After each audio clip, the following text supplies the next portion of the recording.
Welcome back to the Storied Life. This is session 2, and I'm your guide, Bob Osborne. In our opening session, we reviewed some of the reasons why we should study the concepts of story more deeply. We said we should do this because this is how we experience life. Life unfolds like a story. The big point we're trying to make in this series is that learning to see our own life as storied will help us see the deeper meanings that we are taking part in. So I'm saying that whether or not you describe yourself as a person of faith or whether you see yourself as a deep person of faith, I think we can all agree that life is full of wonder, that there are details in our lives that matter and explain and that we ought to pay attention to. So as I said last time, faith itself is a story concept. It is a belief that what we are taking part in has a good outcome. Faith is the trust that there will be a resolution that makes sense.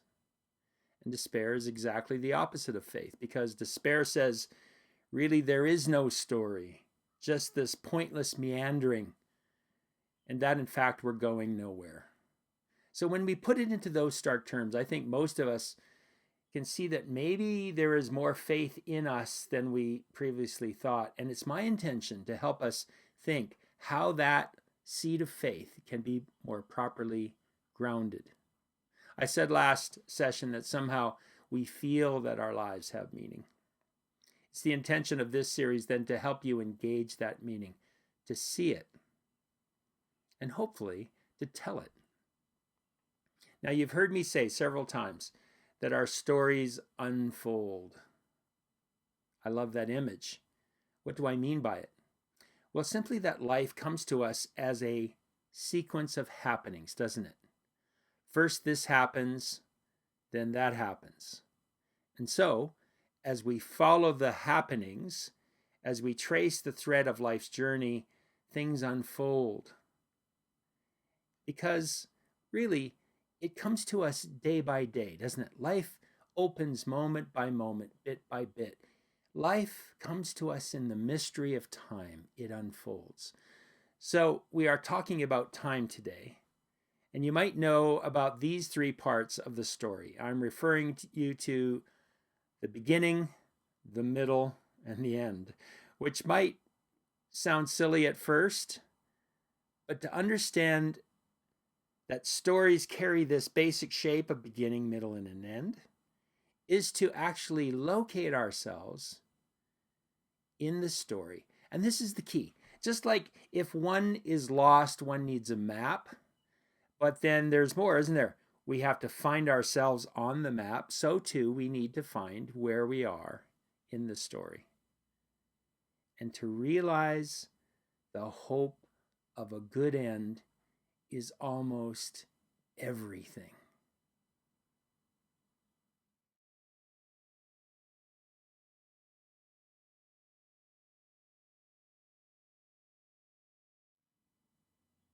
So, in this session, I want to make some comments about beginnings and endings. I will actually say something about the middle as well, but more on that later. But hold to this thought. It really is helpful to know where we are in the timing of a story, how far along, whether we're at the beginning, the middle, or the end, and that there is a beginning, a middle, and an end. Knowing this seems to matter a great deal. So let's talk about beginnings. Stories must begin somewhere. You can't tell a story until you start. So we pick a point in time and we begin. If we're telling our own personal story, we might begin in our earliest memories, but that might just bring in too much detail, right? So perhaps we start at some significant moment or maybe some first realization of something. Some years ago, I was teaching a class on the reading life, actually. And I started one session by inviting students to tell a story from their lives. I said, tell us something that happened in your world that will explain who you are. And so I remember one young woman telling us about a butterfly landing on her when she was young. And we followed her joy as she laughed with us as she talked about the beauty of this moment. And it seemed like the perfect little window into who she was. And then there was one student, one young man, who said he remembered when he was very young. He was in the back seat of the family car when suddenly the brakes screeched violently and his dad let out this awful moan. And the student told us he remembers looking up over the back seat to see his dad holding a child in his arms out on the street. And then he said, as he told us this story, that moment explains so much as I look at it now about my dad and our family life after that point. You know, the student chose to begin his story in that moment of grief and bewilderment. That for him is the story he's trying to work out. Simply said then, we choose a place to begin. Every story needs a starting point. And it is from that point we seek for meaning and for resolution. We try to tell about the development, the change, the becoming that happens from that point of beginning. I think we can see then that a story is a kind of framing, isn't it? A sort of bracketing of experience. Between the point we begin and the point we choose to end, we are looking for all that happens in between. For our first Bible story, I would like us to consider Abraham. If we were to consider the Bible as one big story, and it is, there are obviously things that happen before Abraham. Abraham shows up at the end of Genesis 11. There are 10 plus chapters before him. Adam and Eve, Cain and Abel, Noah. But it's not wrong to say that Abraham really gets the story going. In Genesis 12, we're told that God had called, past tense, had called Abraham to leave his country, his home, and to begin to journey to the place that God would show him. So we have this most original of story forms, the journey. Every story is a kind of journey. We set out from some point of beginning, from some place, or from some state of being, and then we move towards where we want or need to go. We journey towards our destination, towards our resting point, our resolution. Story and journey are really complementary realities. And in the story of Abraham, God told Abraham to go from where he was and to move toward the place he would be shown. God promised that if he did so, God himself would bless him, and the whole world would be blessed through Abraham. So these little words then in the story. So Abraham went as the Lord told him. Fairly simple and straightforward. Abraham is called to begin a journey to move towards the place God wants him to go, and Abraham begins. And that action, that point of beginning, now allows the story to unfold. And there's my favorite word again. It's a small and simple act, but everything follows from that point. The power of beginnings.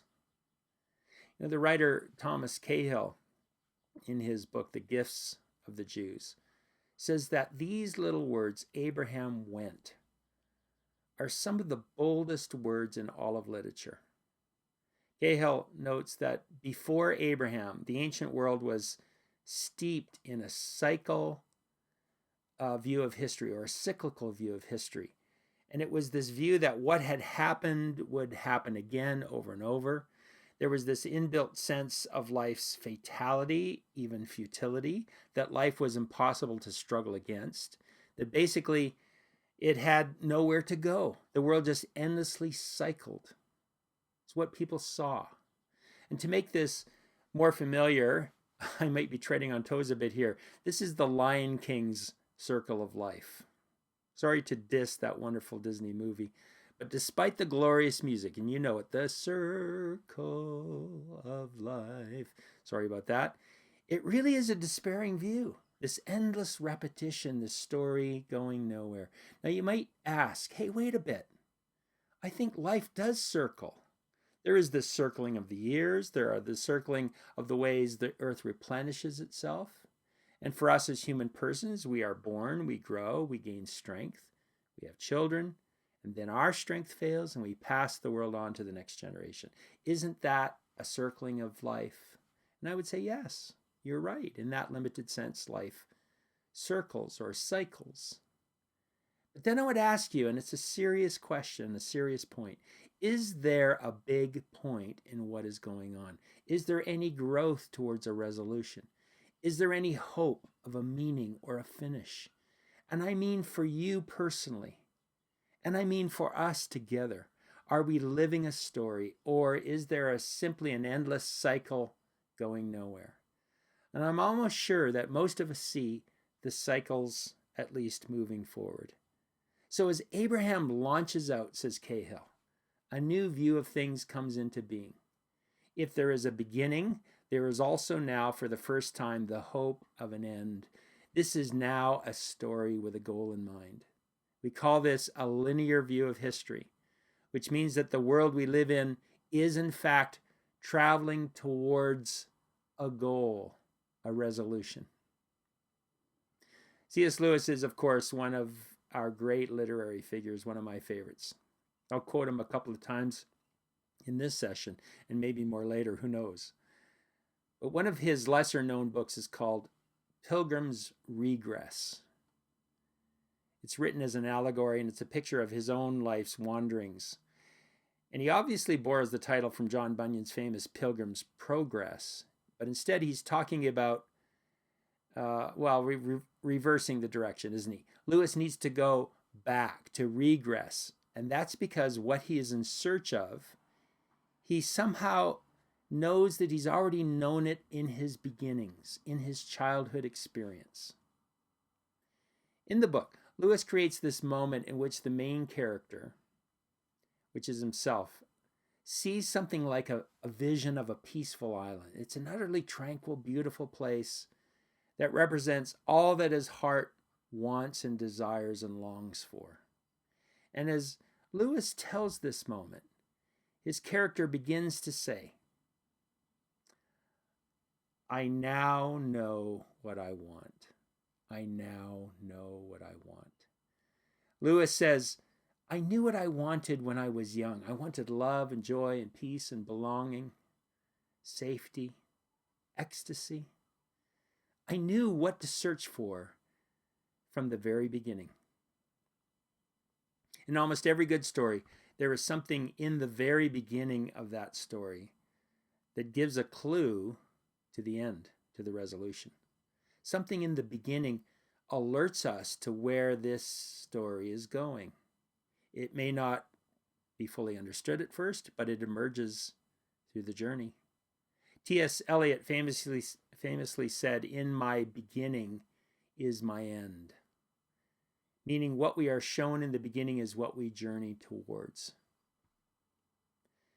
As I talk today, is there a moment in your childhood that is coming back to you?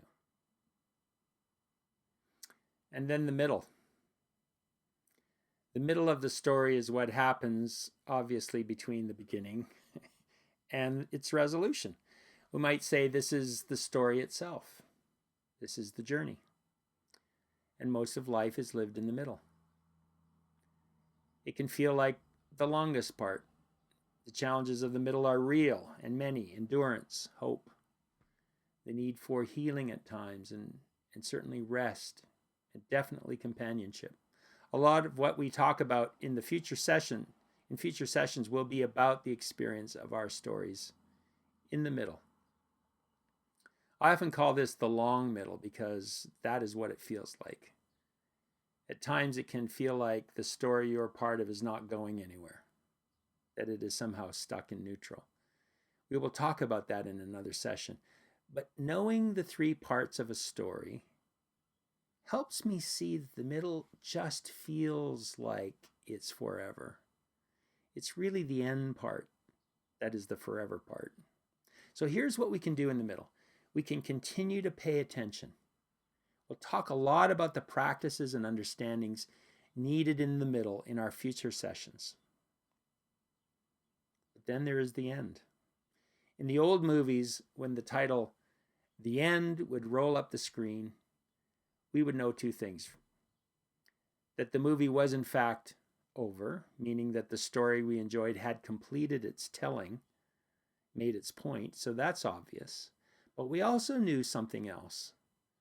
That while the telling of the tale was over, this particular tale anyway, the characters lived on.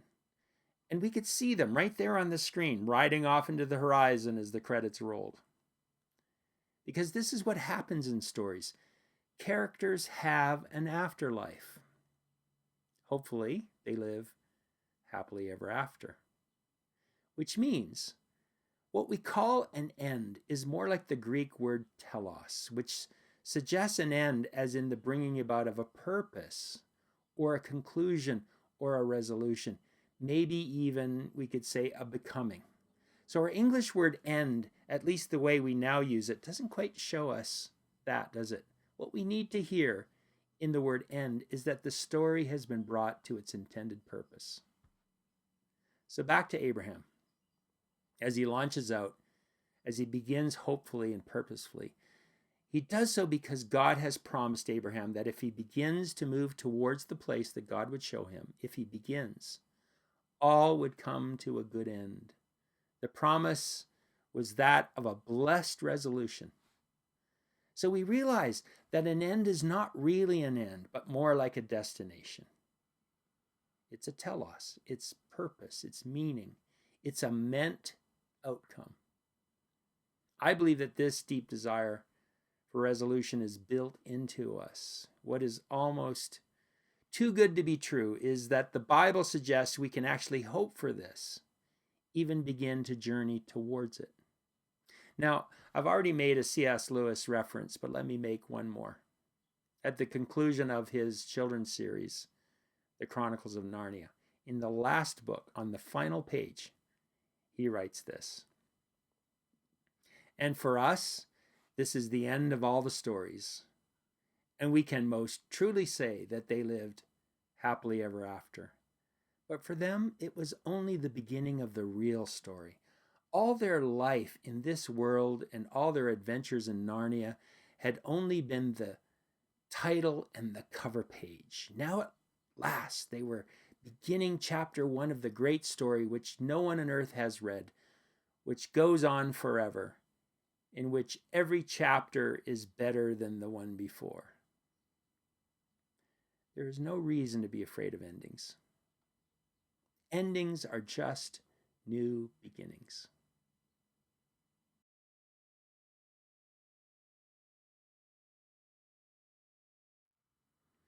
So let's take some time for a reflection. I have already asked you to recall some of your most significant life events as a way to tell your story. And now I want you to focus in on your childhood. So recall a moment in your childhood self when you were filled with pure joy. What was that moment? Why does it still linger with you? What does it express about the happy ending you deeply long for while you journey through the long middle of your life? And here's an exercise I want to give you. This is for the week to come. Why not pray the Psalms of Ascent? That is the Psalms of 120 to 134. They're a collection called the Songs or the Psalms of Ascent. And ascent literally means going up. They were used by the pilgrims in Israel as they made their way towards Jerusalem for one of the 3 yearly feasts. And in those times, they were literally going up to Jerusalem. There was the sense of destination and joy as they made their way forward toward that happy place. So these are prayers that carry the sense of movement, of going somewhere. If you read and pray these Psalms, and they're meant not just to be read, but to be prayed, you will see that they begin with the pilgrim not happy about where he is, but then he sets his course towards where he wants to be and prays the whole way, conscious of the reality and difficulties of life, but assured of his destination. So I would invite you to pray the Psalms of Ascent for this next week. Your life is not in a stagnant recycling. Your life is going somewhere. And it's good to wake up to that truth and to learn how to pray as you walk it out.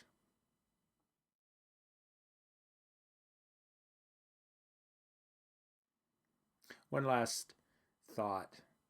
You know, in the biblical story, just like other stories, we find a variety of ways that beginnings, middles, and ends are put together.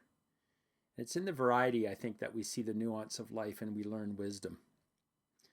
Some of the biblical stories begin with promise, but then wander into some kind of despair in the middle. The story of King Saul would be a prime example of this. You know, to read and ponder the story of Saul in the books of Samuel is to maybe recognize that faith always requires perseverance, that the long middle is indeed the challenge of life. There are also plenty of stories in the Bible about difficult beginnings, where life seems to be set up at first for failure, but then somehow, by sheer grace, goodness itself crashes into the sorrow. I think the stories of Hannah and Ruth come to mind for this, and I'll mention both in talks to come. But I would suggest that the biggest category of biblical story, maybe the defining story of the Bible at large, is this.